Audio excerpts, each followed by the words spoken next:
जय हिंद। हम इस समय आजमगढ़ जनपद में है, जहां पर 4-5 दिन पहले एक खबर चलाई गई थी IBN न्यूज पर, जिसका बहुत जोरदार असर हुआ। वह खबर चलने के बाद थानाध्यक्ष अतरोलिया ने खबर को संज्ञान में लेते हुए FIR दर्ज किया। अभियुक्त जेल गए। जेल से छूटने के बाद में जो प्रार्थी था उसको धमकी मिल रही है और उसको खतरा बना हुआ कि जान से मारने का कभी भी अप्रिय घटना हो सकती है। हम सीधे लाइव उनके पास चलते हैं, जहां वार्ता करते हैं और वार्ता करके आपको सीधी लाइव दिखाते हैं। IBN न्यूज 24 से रामू गोंडहेड, उत्तर प्रदेश, लखनऊ। हाँ श्रीमान जी, मैं हरिराम गौड़, ग्राम पकड़िया, थाना अतरौलिया, तहसील बूढ़नपुर, जनपद आजमगढ़, उत्तर प्रदेश का निवासी हूँ। मेरे ही गांव के दबंग कमलेश सिंह, अमरेश सिंह, दिग्विजय सिंह, यह लोग मुझे और मेरे परिवार को 6 जून को जो है मारे पीटे थे और मेरा घर गिरा दिए थे, मंडई गिरा दिए थे।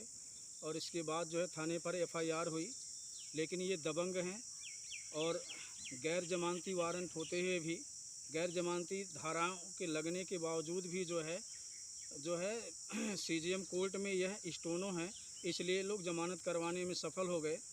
और जब जमानत करवा करके ये तीसरे दिन लोग घर आ गए तो फिर जो है माँ बहन की भद्दी भद्दी गालियाँ देते हुए हम लोगों के यहाँ फिर चढ़े आए दरवाजे पर और कहे कि उस बार तो कम ही हम लोग मारे थे और घर जलाने की भी धमकियाँ दी। अब की बार कह रहे हैं कि मार डालेंगे और किसी को भी नहीं छोड़ेंगे।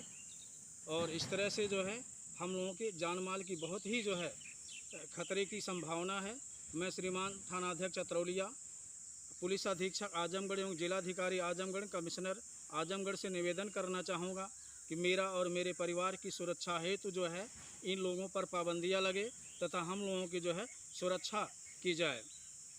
श्रीमान जी, ये इतने दबंग हैं कि गांव में बहुत प्रकार की घटनाएं कर चुके हैं। इनसे पूरा गांव प्रताड़ित हो गया है। यह स्टोनो पद पर होने के नाते वह न्यायपालिका जो भगवान का रूप है, और वहां से अगर इस तरह का बैठा हुआ कर्मचारी गांव में अन्याय करेगा तो फिर जो है लोगों का विश्वास, आम जनता और हम जैसे गरीब लोगों की भलाई कैसे होगी।